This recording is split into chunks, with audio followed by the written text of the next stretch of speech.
Bonsoir. Bonsoir.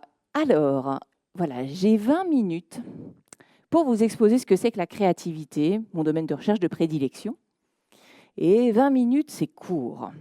Alors, je vais essayer de faire preuve d'un minimum de créativité, mais comme vous le savez, les cordonniers sont les plus mal chaussés. Donc, j'espère que vous serez indulgents.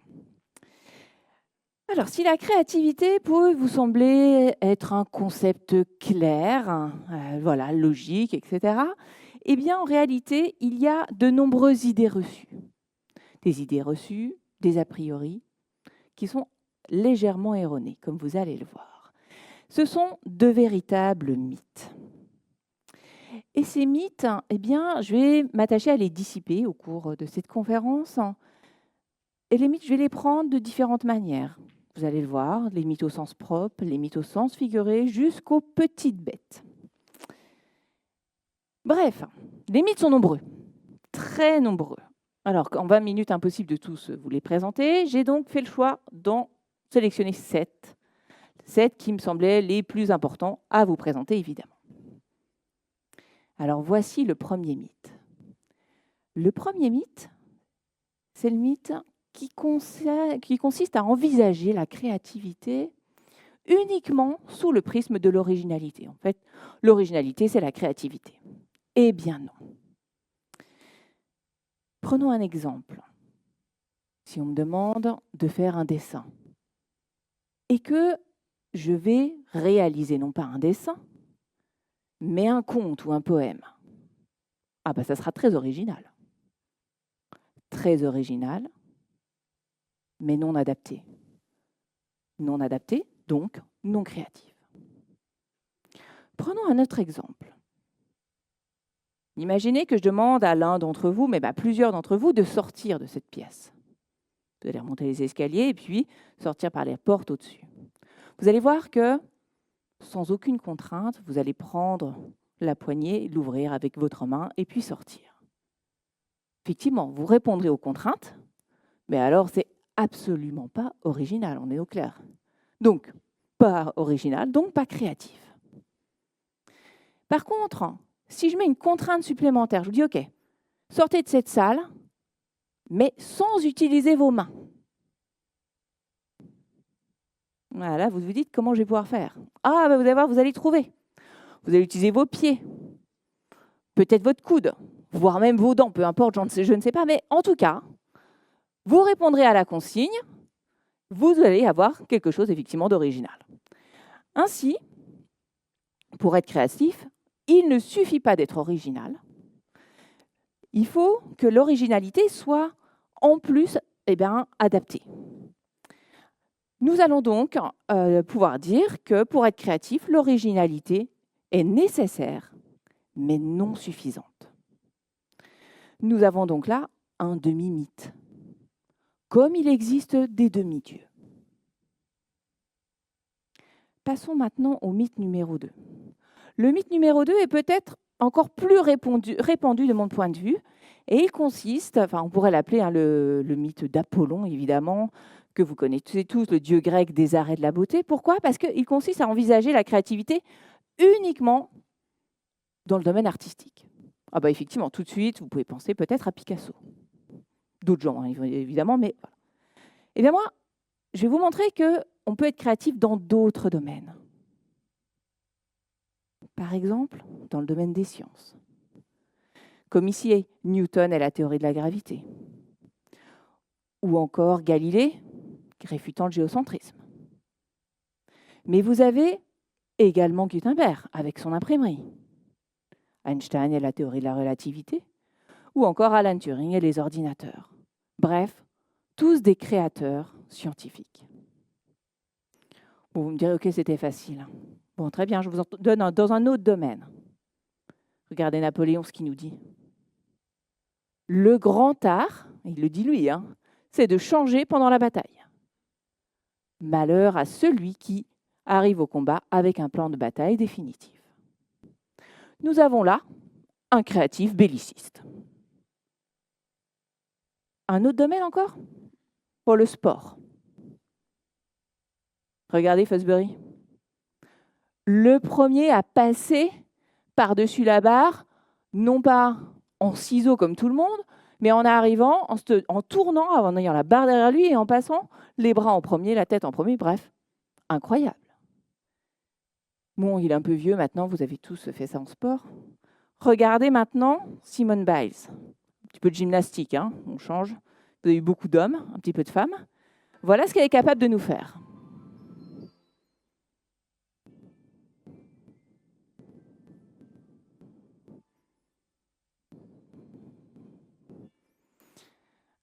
Alors voilà, après 2 ans d'absence, elle revient, elle nous fait des super mouvements.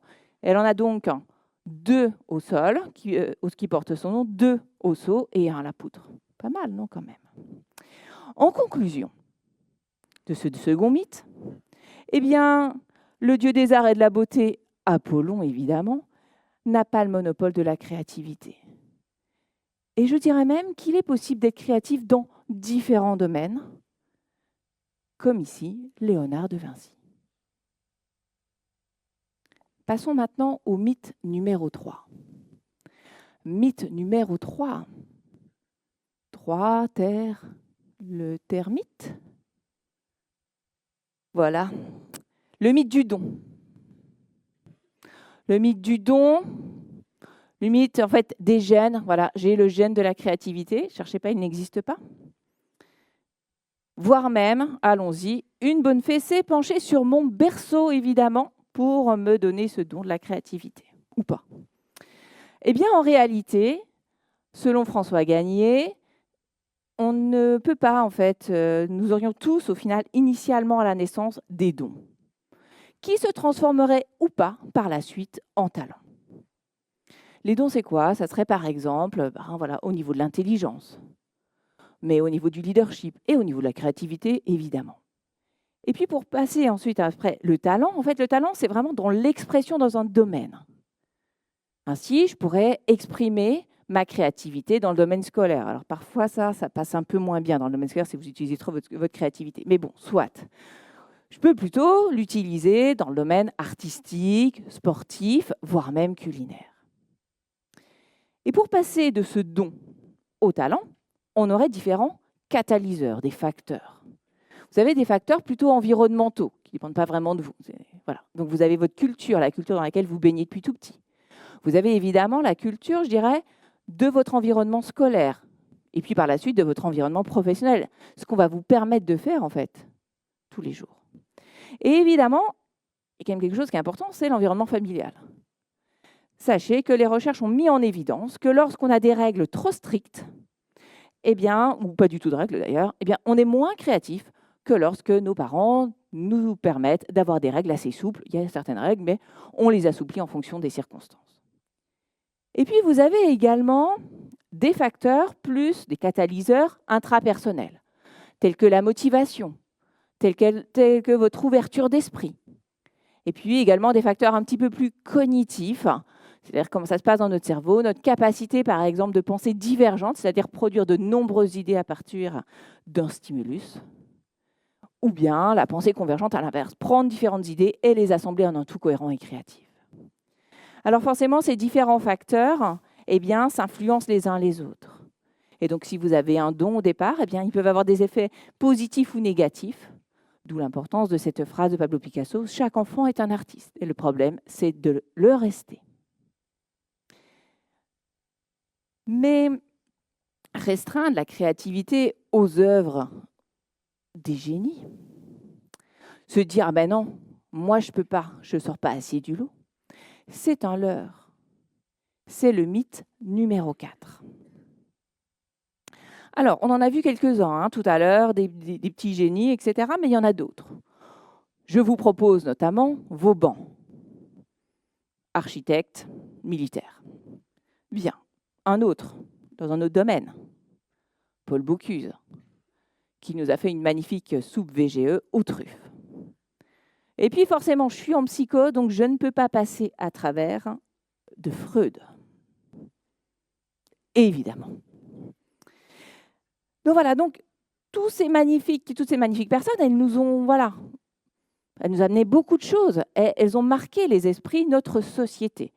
Ce qui fait que elles font preuve de créativité avec un grand C, le big C, qu'on appelle également créativité historique. On aimerait tous, un jour ou l'autre, d'ici notre fin de carrière et notre mort, avoir notre nom qui résonne. Est-ce que ça sera possible? Rien n'est moins sûr. Mais c'est pas grave, puisque monsieur et madame tout le monde ont la possibilité d'être créatifs. En effet, moi, en tant que chercheur, par exemple, je peux considérer que c'est pas grave si mon nom ne reste pas. Peut-être qu'en rédigeant des articles, ils vont être lus par d'autres collègues et que les collègues vont s'en inspirer pour continuer d'autres recherches. Voire même, ça sera peut-être lu par des gens qui enseignent, puisque je m'intéresse au développement des compétences créatives chez les enfants, et que ça sera utilisé par des enseignants. Donc on parle ici de créativité pro C, la créativité dans le domaine professionnel. Et puis en 2006 et en 2009, donc en 2006, Kizatmial, puis Kaufman et Beghetto en 2009, proposent deux autres créativités, les créativités plus quotidiennes. Prenons l'exemple, au final, de cet enfant qui se trouve dans une situation nouvelle. J'ai un jouet qui est parti trop loin, en dehors de mon petit parc à jouets, et mon bras n'est pas assez long. Comment est-ce que je vais faire pour le récupérer? À un moment donné, qu'est-ce qu'il y a autour de moi dans mon parc? Oh, tiens, il y a un râteau, une pelle, quelque chose comme ça, qui fait que je vais pouvoir le prendre, agrandir mon bras et récupérer cet objet. On parle là de créativité mini-C. Vous allez me dire, mais oui, mais ok, ça c'est que pour les enfants. Pas du tout. Vous également, en tant qu'adulte, vous pouvez être créatif dans le midi-C, notamment quand vous découvrez une nouvelle activité, comme par exemple si je me mettais à faire de la pâtisserie, il y a de fortes chances que j'essaie plein de choses. Ça ne veut pas dire que ça soit très créatif. Pour moi, oui, mais pour les gens, absolument pas. Dernière sorte de créativité, le mini-C. Le mini-C, c'est la créativité vraiment où on a des objectifs. Par exemple, si je reprends l'exemple de la pâtisserie, si mon jeune fils, mon petit dernier, me demande pour son anniversaire de faire un petit gâteau avec la thématique Star Wars, pour faire simple, puisqu'en ce moment il est très Star Wars, facile. Je fais mon gâteau au yaourt que je sais très bien faire et je l'enroule de pâte à sucre noir et le tour est joué. Mais je peux également envisager d'être un petit peu plus créatif, peut-être en tout cas pour moi, faire une pièce montée, allons-y, sous forme de R2D2. Bon, ça c'est quand j'aurai le temps. Ainsi, pour résumer, depuis notre plus jeune âge, nous avons tous été créatifs dans notre vie quotidienne, dans différents domaines. Ainsi, nous sommes tous des génies ou des djinns de la mythologie. 5e mythe à présent. Celui-ci, vous le connaissez bien. Pour être créatif, c'est l'artiste fou complètement dérangé, voire maudit. Vous avez ici une phrase de Boris Cyrulnik qui nous dit il faut avoir une part de délire. C'est la poésie, c'est l'incertitude, l'hésitation, c'est le trouble. Et c'est la source de la créativité. Alors effectivement, baigné par le mythe précédent de la créativité, nous n'avons que des génies et des gens exceptionnels, on a tous en tête un artiste qui a eu besoin, dans une période très difficile pour lui, et a créé un opus formidable. C'est possible.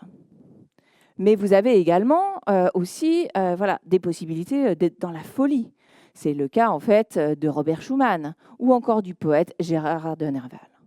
Bref, certains vont même jusqu'à dire que dans la folie, il ne faut surtout pas la soigner parce qu'on risquerait de tuer la créativité. Mais les recherches, qu'est-ce qu'elles montrent? Elles montrent l'inverse. De nombreux travaux sur les émotions mettent en évidence que toutes les émotions sont nécessaires, notamment les émotions positives. Pourquoi est-ce qu'elles sont importantes? Puisqu'elles permettent d'ouvrir le champ des possibles.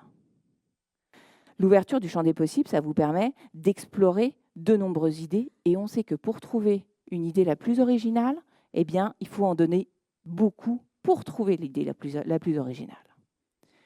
À l'inverse, les émotions négatives. Les émotions négatives, à l'inverse, elles vont recentrer notre attention. Ce qui fait qu'elles sont très importantes pour la qualité de notre production. Ainsi, dans ce mythe, gardez en tête que toutes les émotions sont nécessaires. N'allons donc pas croire qu'à l'instar d'Hercule, eh bien, avant de s'atteler à ces 12 travaux, il tua femme et enfant dans un acte un petit peu de folie. Il soit nécessaire de faire la même chose avant d'être créatif. Non, prenez le temps d'avoir l'ensemble de vos émotions et pas de problème, vous atteindrez la créativité. Alors maintenant qu'on a dit qu'il n'était pas enfermé, qu'il n'était pas fou, notre petit créateur, ne serait-il pas solitaire? C'est le mythe numéro 6.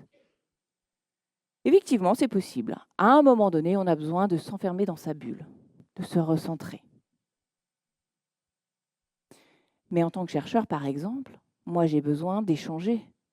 J'ai besoin d'être en lien avec les autres, déjà pour connaître les travaux, pour pouvoir proposer quelque chose de nouveau, puis d'échanger avec mes collègues qui puissent me dire « Ah bah oui, non, moi je le ferai comme ça, comme ça ». Bref, les deux sont vraiment nécessaires. Ce n'est pas la solitude d'un côté et de l'autre côté, voilà, le collectif. Les deux sont nécessaires pour être créatif. Donc, si cet isolement correspond bien en fait à une étape dans le processus créatif, il n'est pas suffisant. Ainsi, eh bien, le mythe en lien avec notre petit Narcisse tombe à l'eau. Il nous reste un 7e mythe. Sur le premier mythe, je vous l'avais dit, voilà, c'était un demi-mythe. Eh bien, là, c'est un petit peu le cas. Sur le 7e mythe, on pourrait faire le parallèle avec la déesse Fortuna, la déesse du hasard. Et effectivement, dans notre perception, on se dit que le hasard est à l'origine des meilleures idées créatives. Alors, ce hasard, navré pour le jargon des psychologues, on appelle ça la sérendipité. Alors, pour vous parler de la sérendipité, j'ai choisi de vous parler de Madame Gwollec. Stéphanie Gwollec, née en 1923 en Pennsylvanie, me direz-vous, on ne la connaît pas, qu'est-ce qu'elle a bien fait? Eh bien, c'est une femme qui a baigné vraiment dans cette histoire de textile, puisque depuis sa plus tendre enfance, sa mère était couturière, et donc elle ramassait les bouts de tissu et elle jouait avec. Elle obtient son diplôme en physique-chimie, peu importe, mais surtout, elle est embauchée dans une société de produits chimiques qui travaille et mène des recherches sur les fibres textiles. Figurez-vous, à un moment donné, elle mène une expérience et elle se dit, tiens, il y a un truc bizarre qui s'est passé. Et donc, elle cherche à comprendre. Elle cherche à comprendre, elle essaie de refaire, elle essaie de comprendre son erreur et elle se rend compte que son erreur a permis de créer, me direz-vous, qu'est-ce que c'est? Une fibre textile qui s'appelle le Kevlar. Le Kevlar, fibre textile 5 fois plus résistante que l'acier. Aujourd'hui, utilisée notamment dans les gilets pare-balles, mais également dans des batteries pour la cuisine, ainsi que dans l'automobile et également dans les vaisseaux spatiaux. Bref, topissime. Quelle est la morale de cette histoire? C'est que la sérendipité, eh bien, elle est spectaculaire parce que c'est, réussir à saisir ce qui était totalement inattendu. Mais ce n'est possible que pour un esprit préparé. Alors, j'entends déjà dans la salle, elle nous parle de quelqu'un qu'on ne connaît pas. Effectivement, j'aurais totalement pu vous parler d'Alexander Fleming, qui a effectivement découvert les antibiotiques avec la pénicilline. Sauf que si je vous avais parlé d'Alexander Fleming, j'aurais dû vous dire également comment est-ce qu'il avait découvert ça. Vous savez certainement. Il a découvert ça parce que pendant 15 jours, il n'avait pas fait le ménage de son laboratoire. Et donc, il avait laissé traîner ses boîtes de pétri, comme certains laissent traîner la vaisselle dans l'évier ou les miettes sur la table. Vous imaginez le truc. Bref, pas très reluisant pour la jante masculine. J'ai donc préféré mettre à l'honneur Stéphanie Gwollec. Et puis, c'est très bien parce que ça illustre le féminisme en marche. Et pour conclure, je vous propose d'imaginer que pour être créatif, Eh bien, vous allez prendre une énorme marmite. Et à l'intérieur, qu'est-ce que vous allez mettre? Eh bien, une bonne dose d'originalité sans oublier l'adaptation. Et puis, un peu d'art, mais pourquoi pas, et à vos goûts, une petite gousse de sport, de science, enfin bref, selon les goûts, vous choisirez votre domaine. Et puis, vous n'oublierez pas le génie. Vous aurez également vos dons et vos talents. Et dans le génie, du grand C au petit c, ou du mini c au grand C. Évidemment, vous pourrez avoir, pour certains d'entre vous, et utiliser, j'imagine bien, un petit grain de folie, mais n'en abusez pas, s'il vous plaît. Pensez également à ne pas rester seul. Et enfin, eh bien, le hasard, évidemment, il ne reste que le hasard. Et ça sera la condition, enfin voilà, il faudra savoir en saisir, vous en saisir, et laisser mijoter le tout à feu doux. Voilà, je vous remercie.